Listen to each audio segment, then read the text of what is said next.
Welcome to Core Memory Unlocked.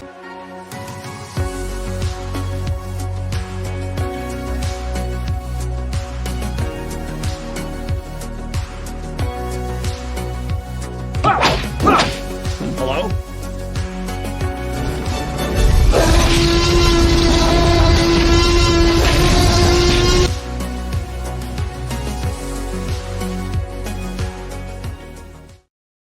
Hey, buddy. Wow! That was my Wow. Wayne Campbell. My Wayne Campbell. Let me crack open that delicious bad Mama Jamma right there. Yeah, I just bought some of those. Yeah, you did. It's Bought a case of- delicious. Well, it's funny because I stopped by Kroger, and because one of my favorite drinks besides water and coffee is the Mountain Dew Baja Blast, the zero sugar one. Yes, sir. Fucking love it. That's what I just drank. Yeah. So I picked up 2 cases of those. I was like, great. They had them in stock. Picked up 2.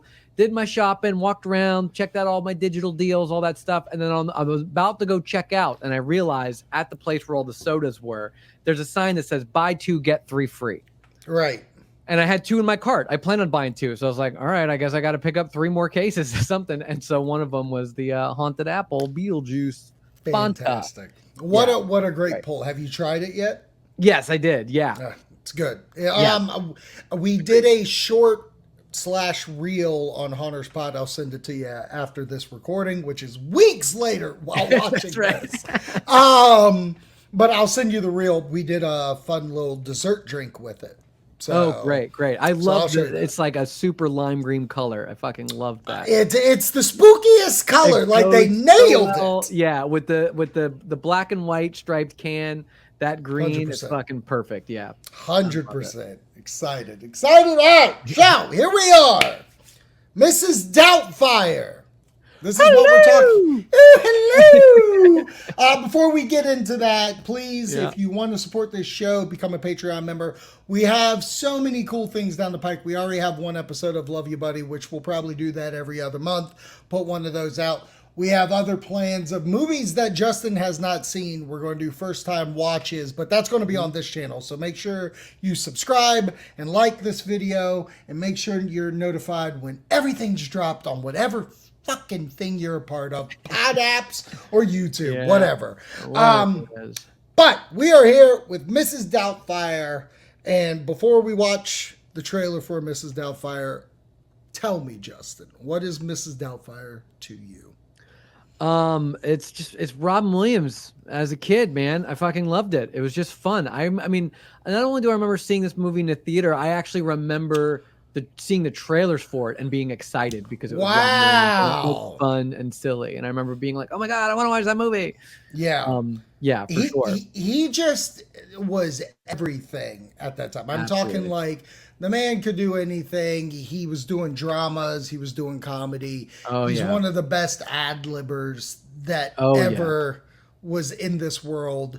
And this movie, I do think, especially back then, is quintessential Robin Williams. And one of those movies every family owned on VHS. Yeah. Every family watched once a year. Yep. I don't think I saw it in theater. I might have, like, family members would have taken me to see this, most definitely. I don't have that memory, but I have every memory watching this at home with them all the time. Yeah, for sure. Yeah. It's always on. Yeah. In case you have not seen Mrs. Doubtfire, let me pull up the trailer and we will watch this trailer together. I'm excited to see the trailer. Oh, Sally Field. Hello? Hello, I'm calling in regards to the ad I read in the paper. For the past 15 years, I have worked for the Smythe family of Elborn, England. I did house cleaning, cooking, and took care of their 4 glorious children.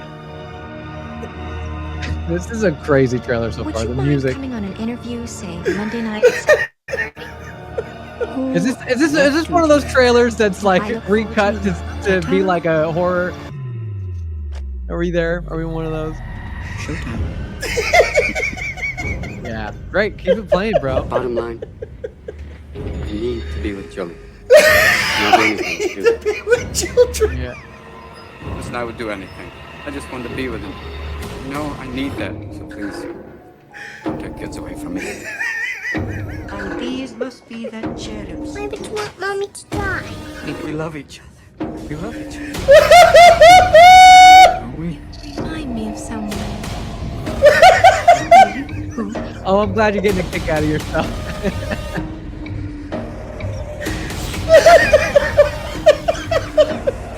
It cuts together real nice, man.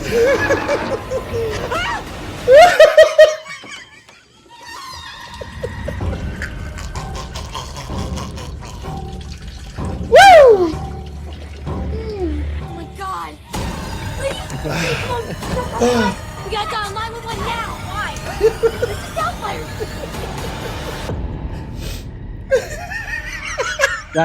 That one right there. When he's looking down at his wife Yeah. going on a date, menacing looking out the window. Yeah. Oh man, what a trailer!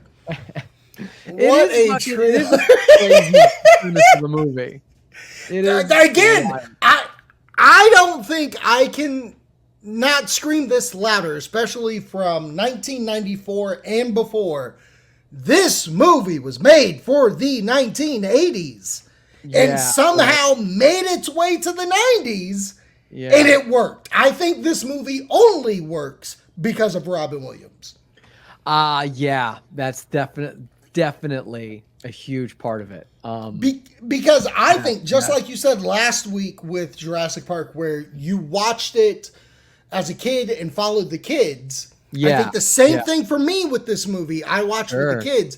So when I put this on and watched it last week, I had a conniption throughout the fucking movie. This is the first time now I have been a parent for about 9 years now. This is the first time I've seen this movie as a parent on that side of it. Whereas before, I mean, I watched it as a kid, I watched it as a teen, I watched it in my 20s. So I'd seen it a million times, but this was the first time that I've seen it as a parent. And it definitely, you look at it through a different lens. I don't see why he's willing to go through everything he's willing to go through to be with his kids, except for just be a responsible adult in the first place. But that's the kind of thing. I don't think anybody had true character, as we said last week, with development and arcs. Yeah. No one has that, because like from the jump, it's like these are two people that have been married, not around each other for a certain amount of years, met back up, and they're still married. And they were like, let's just see what happens. And it doesn't work, because there were many moments where he was like, oh, you didn't talk to me. And that is what it is. I mean, every marriage out there probably has seen that moment of their other person not talking to him. Fine, we can go with that. But like the fact that you just said, he's very earthbound. He is very hippie-like. He is very against the man. And she had become the man. If we would have had any kind of inkling of that relationship beforehand, like if this movie could have started 10 years so I could have seen Sally Field in that light. Yes. I felt nothing for her. This entire goddamn movie of Sally Field, I'm telling you right now, biggest fucking villain of the 1990s. If you ask me right goddamn now, top 3 villains for movies, it goes fucking Joker, Sally Field, and Thanos. And it's really goddamn close with Thanos. So it's because now she's a mom in the movie, but she's also just a mom in general. She's a mom to Robin Williams' character. Yes. She's a stick in the mud. She just never wants to have any fun or let loose. Granted, I think Robin Williams goes too far in the other direction, but she's like not an ounce of playfulness in her. Fuck playfulness. From the jump, this broad was all about not being with him, because at the very beginning, before she even comes home to this shit, she's learning about Pierce Brosnan's character coming. She's already biting at the bit to fucking leave this relationship. Yeah, that's so true. once that's said, and then she comes home to, granted, I am not condoning anything Robin Williams did, because the fact that he was like, I'm going to randomly quit my job, I'm going to randomly pick up my kids, which one of them's having a birthday, so to like up the ante of shit fest, I'm gonna have a party, invite a ton of kids that have no business being there, because I don't think there was a parent in sight besides him. I don't know how he got them all there on short notice. Why are you throwing a petting zoo party for a 12-year-old? I know. Right? None of this makes sense. Just destroying his own house. Yeah. I don't get it. Yeah, it's insane. Now, but that's what, I mean, that is, so the movie is Robin Williams as a dad that is going to dress up as Mrs. Doubtfire to spend time with his kids, right? And we just need to get him there. Yeah. And so this is all written just to push to this ridiculous premise in the first place. Push, baby. Right. I didn't understand the timetable during this. I want a divorce. Okay. Right. The next scene is a courtroom. Don't even know why we're in a courtroom for this, because why did it already escalate to we need to have that? But then because he's not going to have any custody of the kids. Now he's leaving the house. So let me get this straight. I want a divorce. There's a court date that's already been present, and then he's going to leave the house. Right. She's the biggest villain I've ever seen. Right. Yeah, for sure. She has been planning to jump Pierce Brosnan's bones for months, and we haven't been akin to it. Right. And he is so, Pierce Brosnan is so like lifeless in this movie as well. I mean, not as an actor, but just as the character, it's just perfect for Sally Field. Just boring. They're boring. Let them be together. So, yeah, for sure. Like, fine, let that be. Yeah, absolutely. And like, don't get it twisted. I agree with you of like, we got to get him into this outfit, because the whole premise of the whole movie was this. Yeah. Robin, you want to be in a fucking women's outfit? You goddamn right I want to. For sure. That's the whole movie. Well, that's how this movie was made. Yeah, we need to get him to be divorced by his wife. He needs to do something so bad that he gets divorced by his wife and loses custody of his kids, but the audience still needs to root for him. So I think that's why Sally Field had to be like such a villain, right? Because he had to like throw this crazy petting zoo of a party. Like he had to do something very drastic, but not hateable by us, the audience. And they knew it was good, and this is how you knew they were trying to get someone like him not in trouble. Like, we need to make this look like a shit show, because the neighbor is the fucking old lady from Gremlins who's always trying to kill the dog. So they knew what they were doing. Yes, for sure. And that's definitely how they decided to get to this point of the movie. But yeah. Now, this all being said, once we get to the point of, because I do believe he wants to be with his kids. He needs to see his kids. He wants to love them. I completely am behind it, and I get the idea of why he would come up with this. Because there's so many moments from there on forward that are so great. Like when he's changed the number on the ad, so now he's just doing characters. So he has to make all. So not only does he have to call as the perfect nanny, but he has to make all these other calls to make it seem like there's more applicants. Right. And force it, because I used to be one. Because I used to be one. The perfect Mrs. Doubtfire. Or whatever. Right. I love that bit. And I love that he has that great relationship with his brother. And how he wants to help him. And I love the entire montage scene of that. Great. With Lintel, Barbara Streisand. We're doing it all with it. I loved it. Brilliant. And I also love, and this is a minor thing that I don't think I catch to the last viewing. Mm-hmm. I forget. Yes, it's when he's finally found out by the kid when he's standing up and they're talking. He's talking with the older ones. Yep.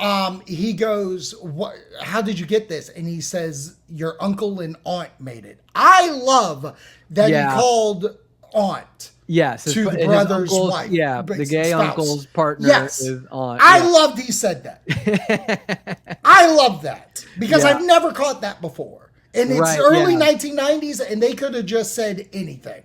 Yeah, that's true. That's You know very what I true. mean? You could just said your uncle. Yeah. Yeah, They but could have denied that they were even gay in the first place. Right, Even though it's exactly. totally obvious. it Absolutely. would have been very obvious. I love him. He's fucking Yeah, fantastic. amazing. Anything Absolutely he's in. amazing. Absolutely amazing for sure. Perfect casting there too. And there's great bits in it. I love that, you know, he's working at a TV station and he's figuring out a way to get back in, which leads to the hijinks at the end. Even though it's kind of Yes. like it feels very like story. We got to move the story to have this motherfucker. Right. You could have said a different time for either situation. For sure. Well, of course. Well, that's kind of. I mean, it's one of those movies where it's like. There was a recent example of this, but I can't think of it. But like, let's say, for example, like White Chicks. Yeah. You know, the whole premise of the movie. Wow.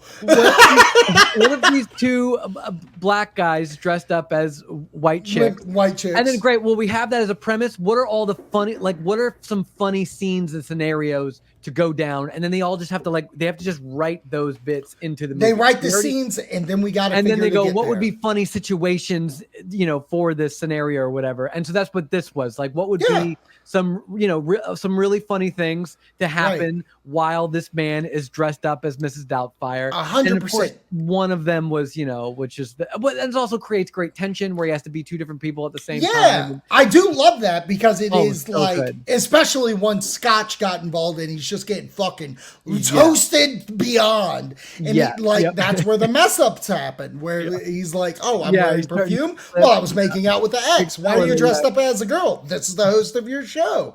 Like, I love that it's just slowly messing up. Worse and worse and worse, and then eventually he has to.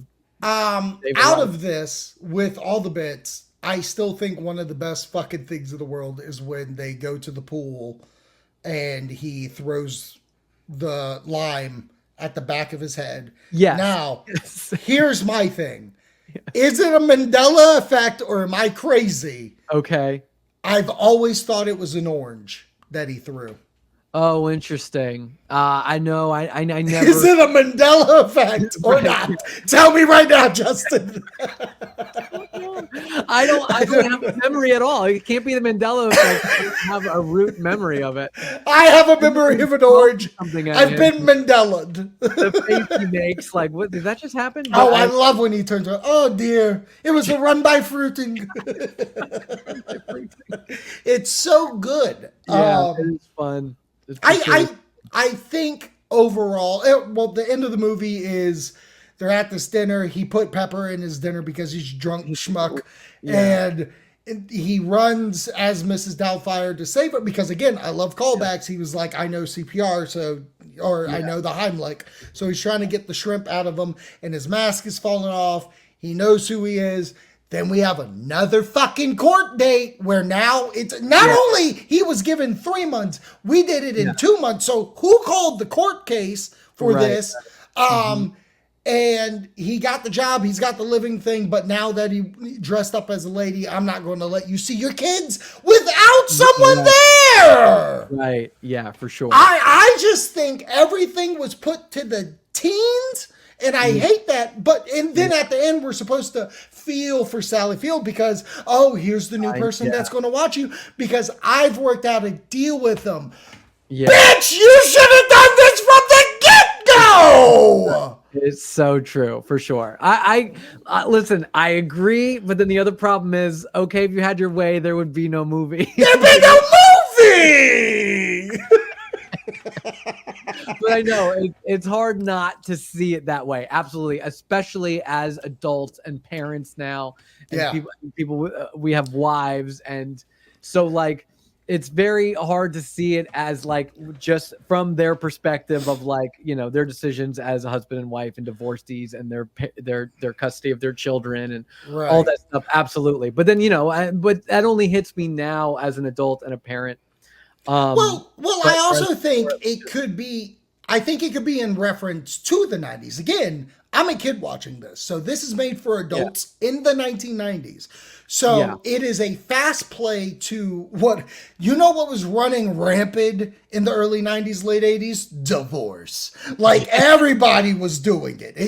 You needed it to survive in this world. So I feel like what they did was like, oh, we just need to make quick versions because people will understand. And I think for that, and maybe I'm wrong, again, in the comments, leave them. What are your thoughts on the quick actions that happened in this movie? But I feel like with where I am now after seeing this movie again, I identified with Matthew Lawrence. I identified with the children. I want a petting zoo party. I get all that. But now, at where I am now and how I have seen how systems like this act, I'm not behind it.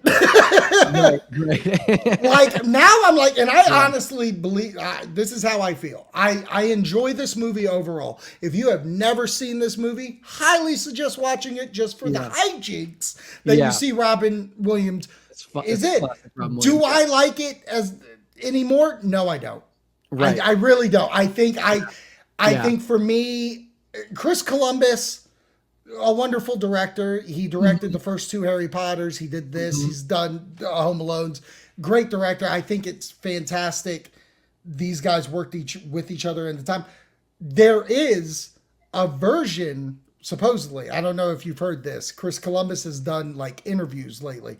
He says he can make a PG-13 rated R cut of this movie because of how much he ad-libbed in it. Yeah, I've heard that too, and I've heard for sure. Release those. You want me to watch this movie again? I will watch those versions of the movie. Like I would love a PG-13, which I guess is this. But if he can play with it a little more, if you have all this footage, I agree. I agree because I feel like the movie was 2 hours, which is probably already long. I wonder if he shot everything. I would love more Snyder cuts. You know what I mean? Like, more, give me the Columbus cut. Right, it's what I'm saying, and not even because I think it'll be a better movie, but just because if I'm gonna watch the movie anyway, it would be even more fun to see more shit in there and something new. Right, exactly. That's what I'm saying. Like that's that would be amazing, and I feel like we're at a place where we're capable of that very easily. Right.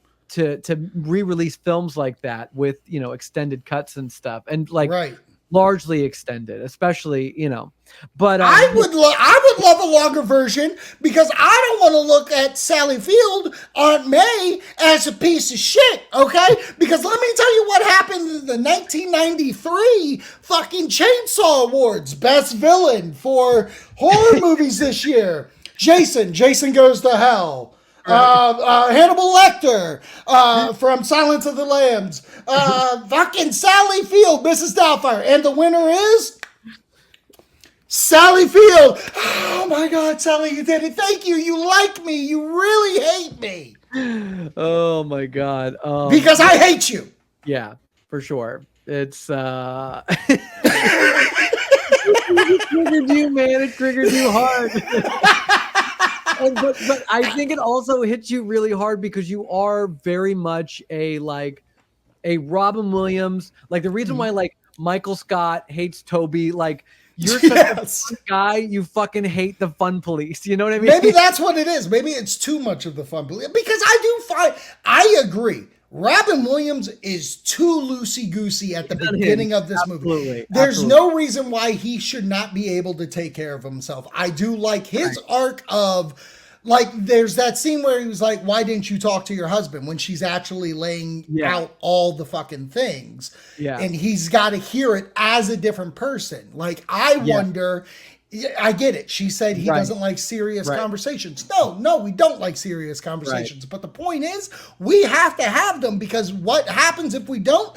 You become Sally Field and you ruin lives and you make someone dress up as another woman and then there's a fucking horror trailer about your movie out there. And I love and then that is what gave him his character arc because he was forced to listen to her because he couldn't cut her off and defend himself. Otherwise, he would reveal that he was himself. And so he was kind of forced to look at it, actually listen to her for the first time. And I get that. And I totally get that Sally Field was probably, when they were young, before kids, they were probably both wild and fun. And then once they had 3 kids and she got a serious job, she settled down and things got more serious. and there probably was tension in the marriage, but it's one of those things where they stay together for the kids. Right. And then, you know, and she's already like divorced him in her mind, but it's complicated. They have a house together. They have 3, but then, you know, she comes home to this whole birthday party thing. And then she's just at her wit's end. And she's like, that's the straw that broke the camel's back. And she's like, I'm out now. You know what I mean? Like now, but you know, now the custody thing, that does seem, you know, pretty crazy. Cause it's like, you know, okay, he wasn't putting these kids in danger. You know what I mean? Like, he's not. It's just let him do it. Let him destroy his own apartment when his kids. How about you have a conversation with your husband, and when he goes, I don't want to have a serious conversation, and you say, well, if you don't have this conversation with me, we can't be together anymore. And I'm pretty fucking sure he would be good, because here's the thing: he was cleaning, he was cooking, he was doing all the things. He learned all the things, so he is capable of change. Correct. You weren't ready for him to be ready for that change because all you wanted to do was slurp James Bond down your throat. You wanted that shaken martini all over you. For sure. But instead of fixing your marriage, get the fuck out of here, Sally Field. Fuck out of here. So triggered, man. I agree with everything you're saying. It just doesn't bother me the way that it bothers you. Bothers me, pal. Okay, and I think that's well, and we're seeing it here. I myself am going through changes. My biggest deal when I turned 40 was I want to go and change myself. I cannot live like how I used to live. I have fucking NA beers for a reason, because I think party time me is a little too much all the time. So I taken seriously change. And Sally, thank God for Brooke, because Brooke is a great woman who's like, you know what? I believe in this guy. He can change. And guess what? I'm changing. This shit just got real. We are in session. We are in therapy. And that's right, baby. We do therapy. We do therapy. Okay. But you know who doesn't? Sally Field. All she think of the puh. Martin Mull was great as her boss in that one scene. Who was? Martin Mull.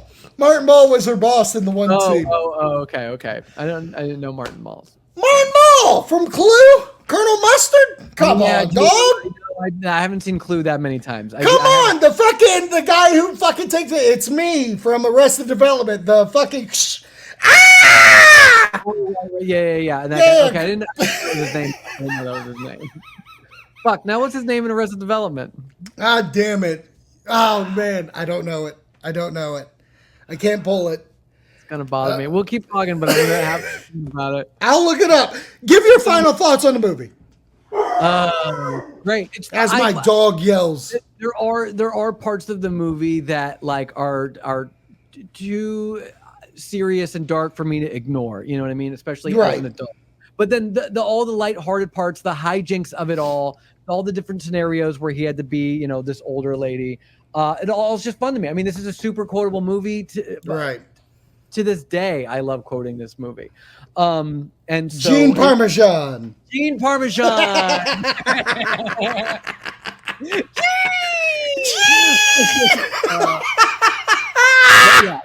Too good.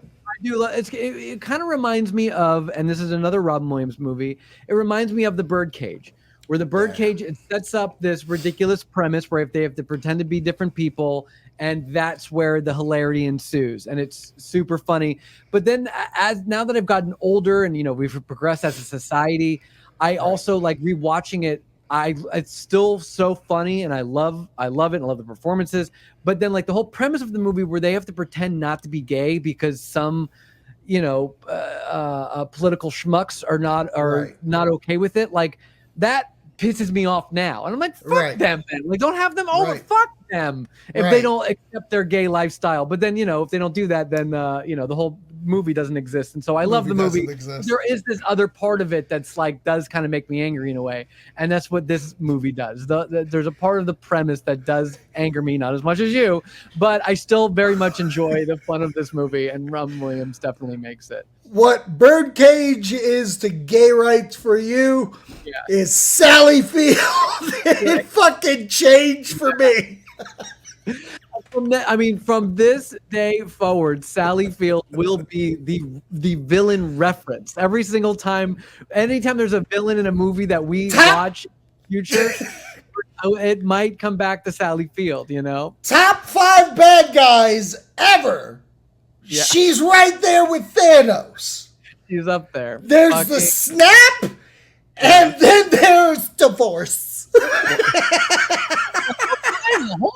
The whole time. Awesome. What are your thoughts on Mrs. Doubtfire? Am I just going way onto left field here? Am I crazy with my thoughts? Let me know, because at the end of the month, I will be talking about it. I want to talk this whole situation with you guys. We're going to talk Jurassic Park. We're going to talk this movie. We got more coming down the pike. We got Hocus Pocus. I don't think Hocus Pocus is going to trigger me for anything. And we got Nightmare Before Christmas. We got so much coming down. So thanks for... we're here. 93 babies. Let's do it. I love you, buddy. I love you, buddy.